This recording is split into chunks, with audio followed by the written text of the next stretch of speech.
All right, how's everybody doing? My name is Dr. Wally Tillwell.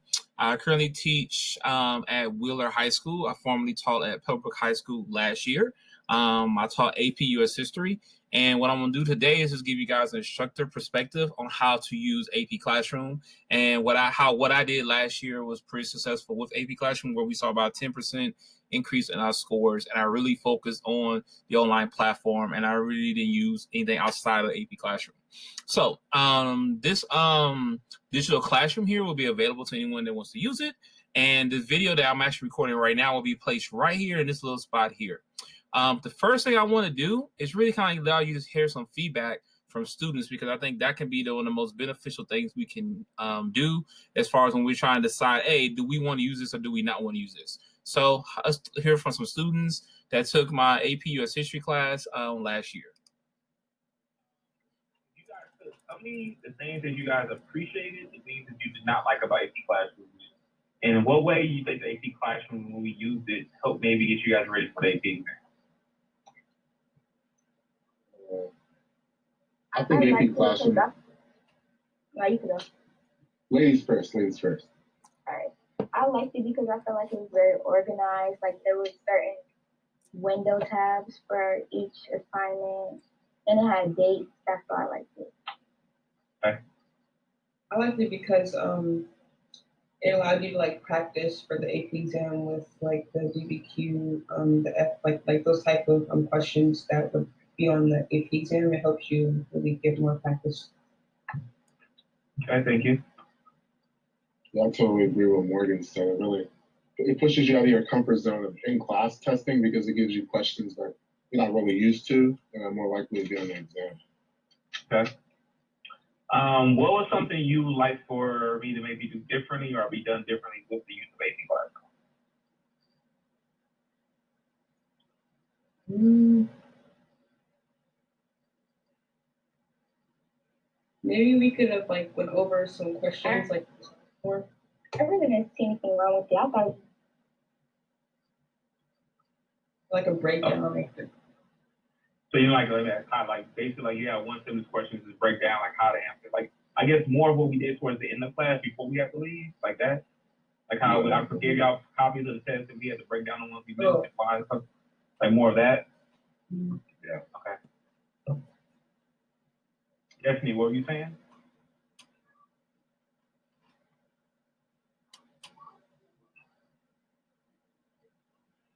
Oh, I felt. I can hear you now. I didn't see it. You say you didn't see anything that you would have done differently? You can't hear me or you can't hear me? I can hear you and see you good now. Oh, I didn't see any problems. I didn't see any problems. Okay. It felt like it was very organized yet challenging. Okay. Do you guys see yourselves using or wanting to maybe ask your teacher to really push? All right, you guys. So that is what some of the students gave me feedback on. All those students there passed the AP exam, except one of them with scores 3s or above. And the main thing they did, these are also the same students during the COVID-19 was working with me doing like video chats like what you guys just saw, and also using AP Classroom through Zoom, where we was actually sharing our screens and walking them through the process. So the first thing I want to show you is that this right here is a graphic coming from College Board that really kind of tells you guys everything that AP Classroom allows for you. Talks about topic questions, that way you can check understanding. Personal progress checks would be one key thing I'm gonna look at. Talk about getting feedback on strengths and also gaps. In Cobb County, we cannot use these, or really College Board asks for no one to use these as grades, but it's a really good check mark and a benchmark to see where they are and where we need to remediate with our students. Also progress, because these progress dashboards help highlight the progress, and the question bank to help prepare them for the AP exam. All right, so on this screen right here, if you click on this, this will give you guys a student guide to AP Classroom. That way you can give post this on your blogs, or what I do, I post it in Google Classroom and on my blog to where students understand how to use AP Classroom. And then this right here is actually the joining your AP class section. This is where you give your students the class code to join the AP class section. Now, for many of us, our AP administrator will be creating our AP classes. That way you don't have to worry about doing it and already filtering the students into your AP class. And all you have to do is give them this code and they go fill it in. I did this sometime as a warm-up before my class started. I have tablets that got donated from my local church to where I have students using their cell phones and their tablets to where they can actually go on the College Board's website, start the registration process, which allows me to help them out. Knowing how many students are going to be doing distance learning moving forward right now into this first half of the fall 2020 semester, this is something you also can still do with them, maybe during Zoom or even Microsoft Teams or even Google Meets. And then what you will have next is going to be this booklet here. This is going to be AP Classroom Frequently Asked Questions. You can just click on all these documents to help you out. And then you also have here, this is going to be AP Classroom and AP Daily. I really wanted to make sure I provided you guys with this one because I really like this document because it really provides a lot of help as far as if you need help with things, as far as just questions. Also, it just allows you to sign into AP Classroom, okay? All right, so now the next thing that's going to happen is go ahead and log into AP Classroom. So I'm going to walk you through like literally my whole process of what I do.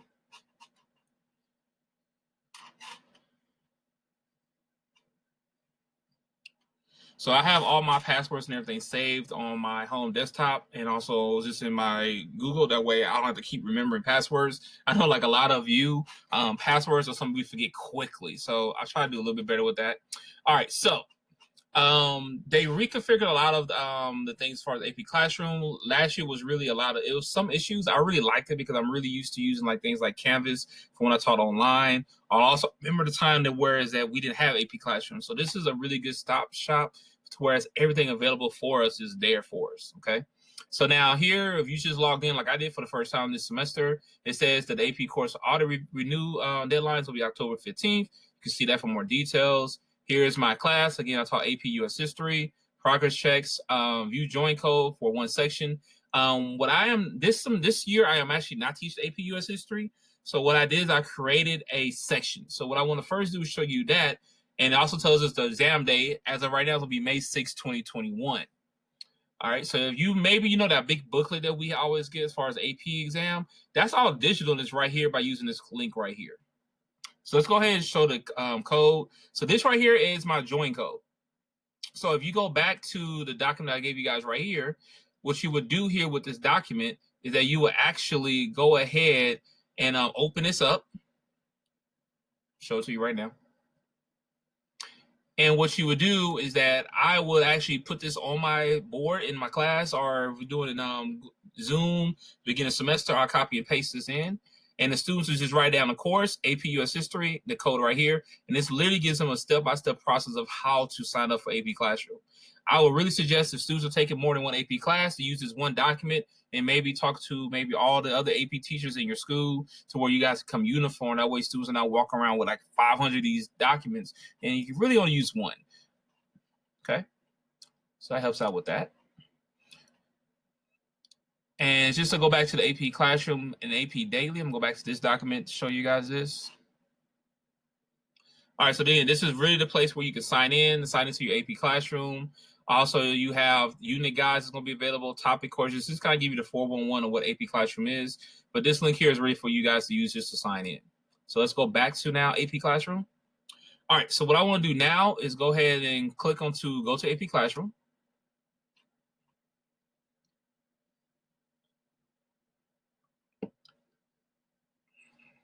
And a lot of things I'm covering will be based off of a survey that I got back from some AP teachers of courses they had about AP Classroom from around the country, not just here in Georgia and Cobb County, and also things that students had courses about.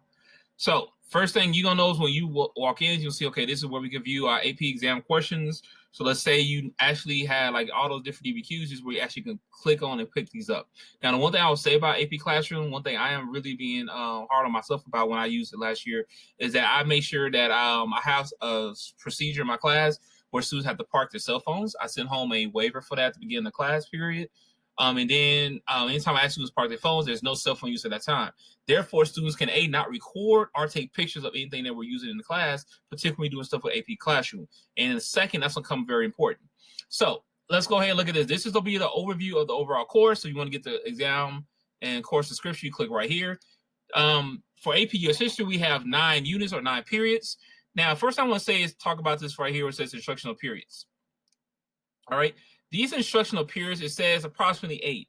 This is based on a 45-minute class. So if you're on block or tradition, you have to adjust for that. Me personally, I spent 1 flipped classroom day on period 1. Now that's from 1491 to 1607. And the reason I spent so little time, because it tells you right here, the exam weight is only 4 to 6%. I want to make sure that I use more time in other areas. So like period 9, for example, let's go look at period 9 real quick.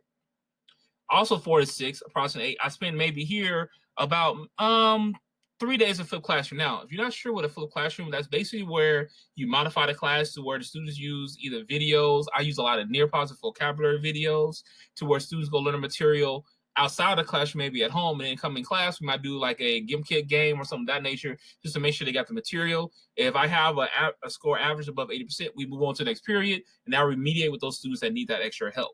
Okay. Now, if you look here, let's go to period 4, for example. Now we have approximately 17 days, and then this is between 10 to 17% on the AP exam. Now here, what I did in this particular case, this will spend anywhere between 2 to 3 weeks, depending on how the students are getting it. I really let the students kind of guide how they are, and I use AP Classroom to help me with that because it tells me the skills that's going to be in there. It also tells me if they have a progress checks, the FRQ1, this is where you have like an SAQ for or like a short essay.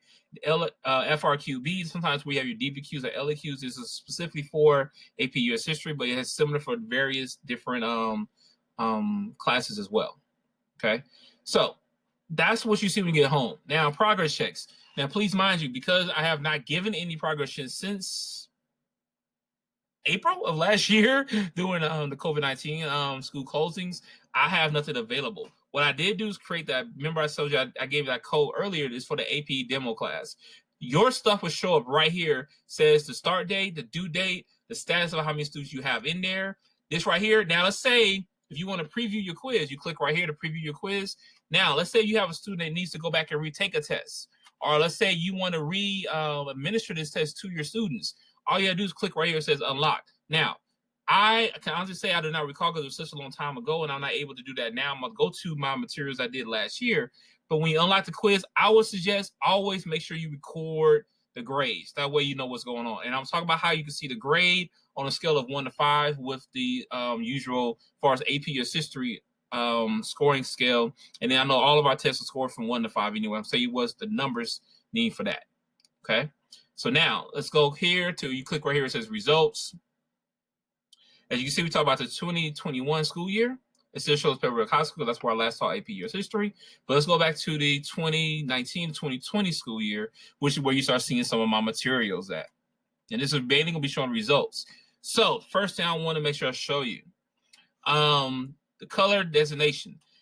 Typically, based on the individuals I spoke to, both that taught the class before and also people from College Board, this is what the colors mean. The dark green means the students most likely get a 5.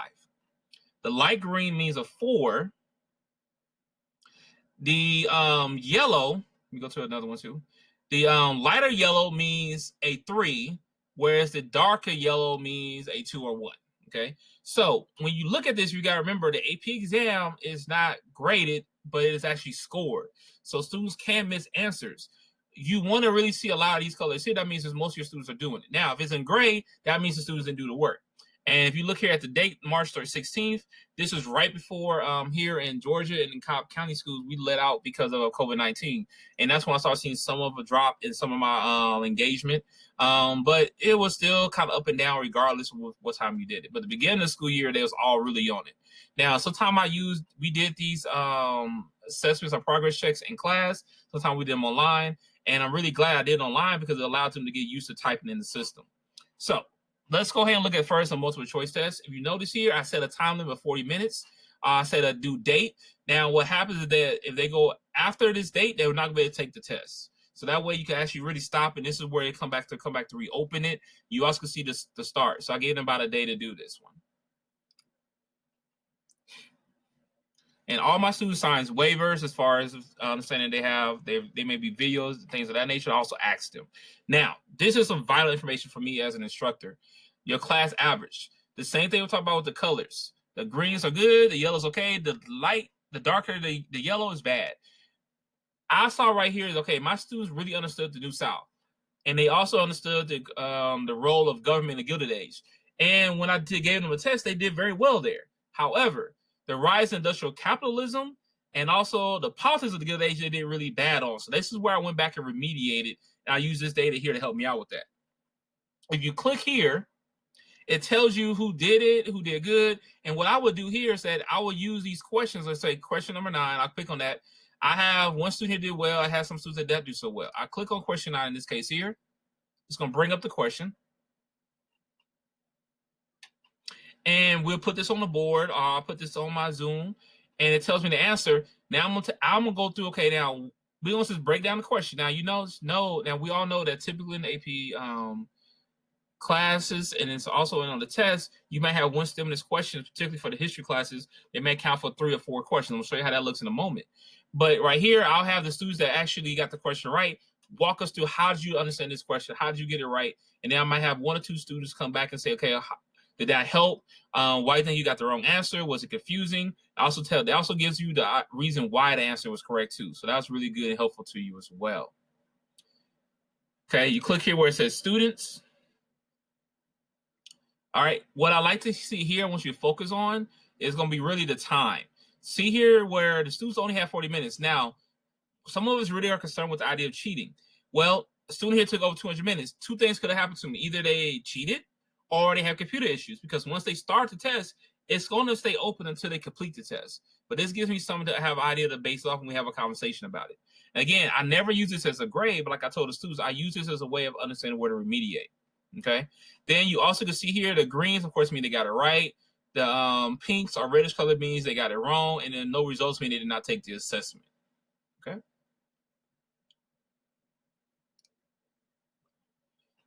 So let's go over to progress dashboard. Actually, no, go back to progress checks, because I want to talk about the written portion of the test. Let's go back to results.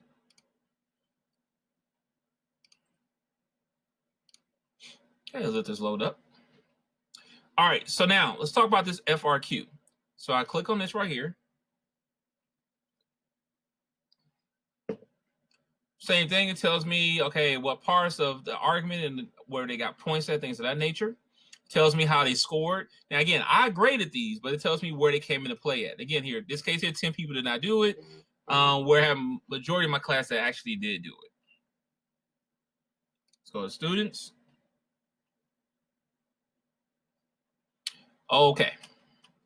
Now, let's go to one of my students that did pretty well, that I thought.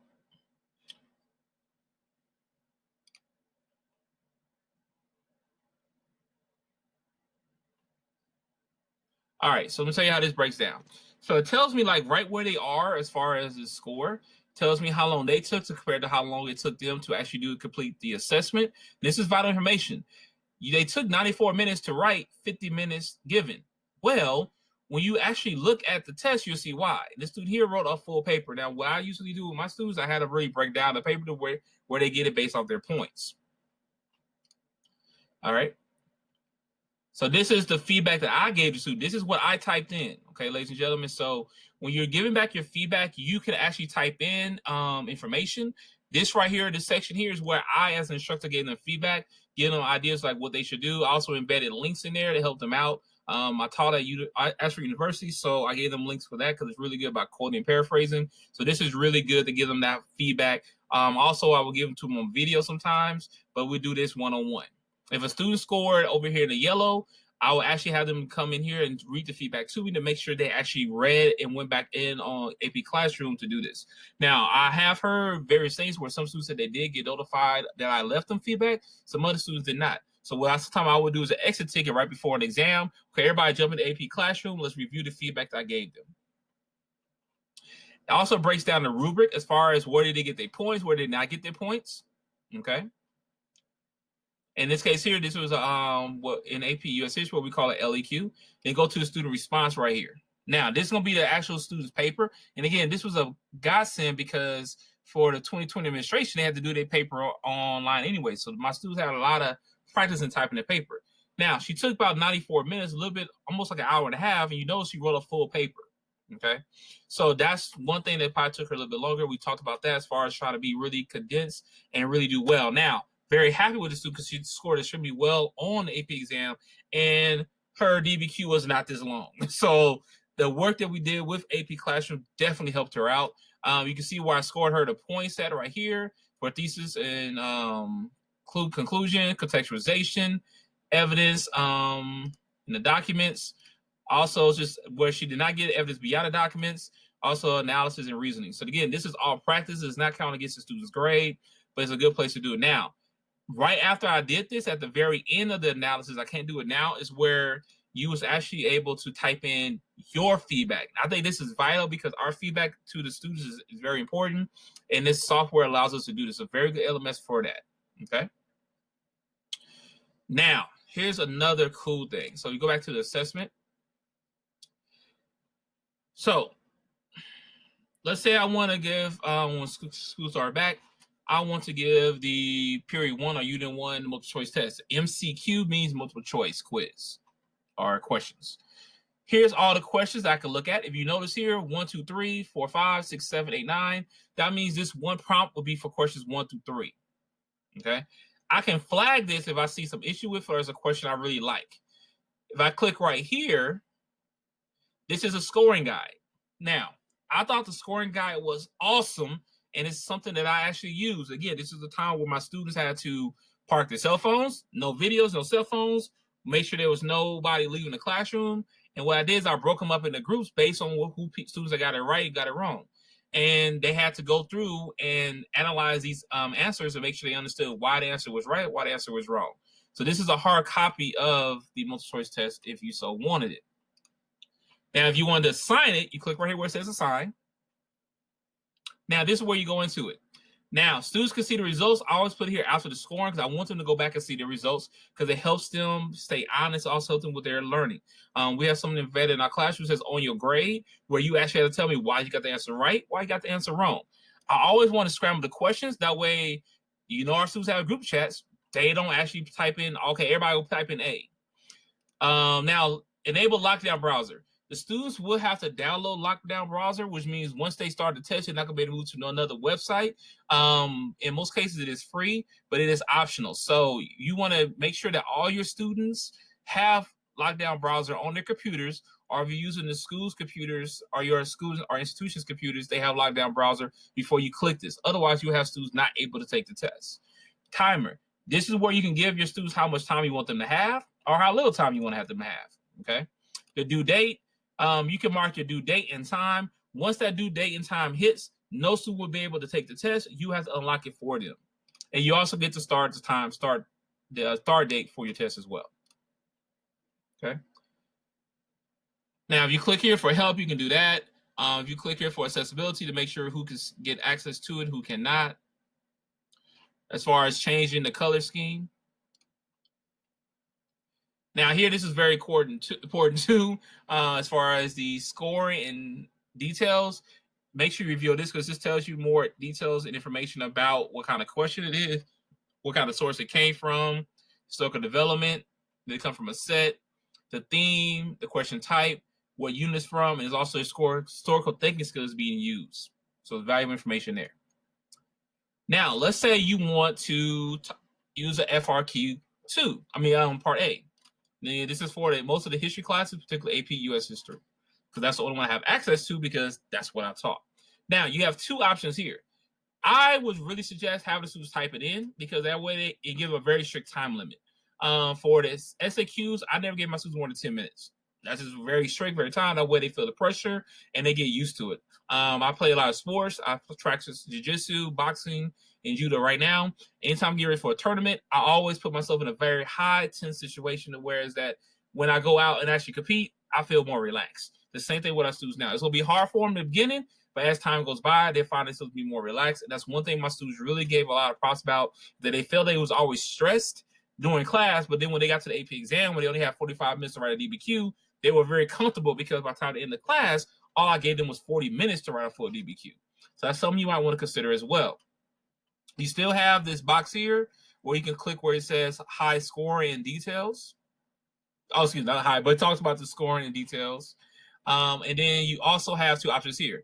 Now here, you click on this box, it'll be the same thing again. This will be giving you a scoring guide. It'll give you ideas of like how would a student do well on this. Also, now say you want to do a print version of this. You click right here. So save it as a PDF for you. Go ahead and click on that. And now you can print this off and give it to your class. And then they can write directly on here or however way you feel comfortable. But again, I would definitely still come back and say, make sure they park their cell phones. Make sure there's not a lot of movement because you want to make sure you keep this totally secure and students are not able to take this out. The reason I love AP Classroom in this sense here is that all these are coming from College Board and they're the ones that make the test. Now, you have these two questions here. Just in case here, this will be a short answer, SAQ. Click assign, and then I'm show you again. You want to have the online. Now, if you want to have this as a printed format, you click here for print. You still can make sure you say students after scoring, things of that nature. Scramble questions, yes, and then you be able to print a hard copy. So you can just click this as update, you just print a hard copy. But you want to make it online, which is what I'll suggest, because that's the good thing about using this LMS, is that you can give them scrambled answers. Well, it's an SAQ, not really a need for that. But this timer, that's where your bread and butter comes in at. And then you can make sure that they already have no more time than what's allowed it here that you give them, and then a very strict due date. Again, once the due date passes, the due date and time passes, they will not be able to submit the test. And this gives them a lot of awareness of they have to be responsible for their time management skills and also your start date. Okay.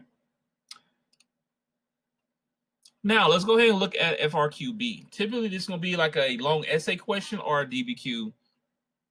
And again, for other classes, you have things similar. In this case here, this is going to be an LAQ. So the students had to type in the answer right here. Same thing again. If you want to see the scoring guide, you can click on that. I'll do that in a second. And also, if you want to just print this out, you can as well. Click here where it says scoring guide. Show you what this looks like. And I like to use this, and I have the students do self-assessments a lot, to whereas they can start grading themselves based off the scoring guide. Because again, my argument for when I was a reader years ago, when I was just teaching U.S. history from 1865 to present, was that if students understand the rubric, they can understand how to grade. So I will give this to them and have them read each other's. First, we go through this whole scoring guide together as a class, as maybe a warm-up. And then they'll have to go and grade each other's based off this rubric. And being honest, hey, there's no friends. You got to be honest, because if we're being nice, we're hurting ourselves before we take this actual test. Okay? So you have that. Now, let me go see, can I find a DBQ? I believe there was a DBQ for Unit 6. They do have, yes, document-based. So now here's a case here where you have a document-based question. Again, you can print this off. It'd be just like similar to what we did with the, I knew it was Unit 6. That's the last one I gave them in AP Classroom before we started getting ready for the test. And then I have to write the questions here. Same as everything else. If you want to print it, you can click this button right here to print. If you want to make sure you kind of bookmark, you do that as well. And if you want to see the scoring guide, you have that here based on the rubric as well. The AP, coming straight from the AP exam. Now, the progress check dashboard is really cool here because it's a good, easy place for you to see all your information as far as see your reports. You can see participation. You can see the students as far as how well they're scoring. In this case here, I can see, okay, based on my classes, I had 2 sections, one first period, one in third period, how they scored. And like, again, I really was very happy that most of our students stayed pretty high up in this percentage. But this was good information just to help me be able to see how my data looks. Okay. And if you click on, let's say let's click on period 8 right here, gives you more details about the multiple choice, how students did overall, the date they was scored, things of that information too. Okay. So this is really cool. You click on this right here. It tells you where you are as far as your periods. Points possible tells you how many points are possible there. And if you click on, let's say, a bad one, see a lot of students here did not take the assessment. So it's just a quick one-stop shop. Then if you go to your free response, you can see this as well. So that was a multiple choice free response. Let's look at block 3. The last one is period 6. So part A, I did not assign it, but then you can see for part B, which is the DBQ, 10 students did not complete it. 11 students passed it, and I gave them feedback, and I can click on that for more details, but 2 did not pass it. And I click on it for more details, gives me just an idea, okay, where they are. Just a quick snapshot in case you need to have data for administrators or anything else. Okay. Let's go to question banks. Now, I had a lot of colleagues that actually wrote their own questions, which I'm not mad at. Me personally, I just use the questions that was there because it takes a lot of time for me to read their work already, and to me making more test questions, I'm just going to trust College Board to make very good questions because they are the ones actually making the test anyway. So you want to make your own question, you can click where it says build a quiz. Okay. First thing you want to do here is going to click where it says unit and topic. So you get to pick what unit you want, what's the topic you want to pick.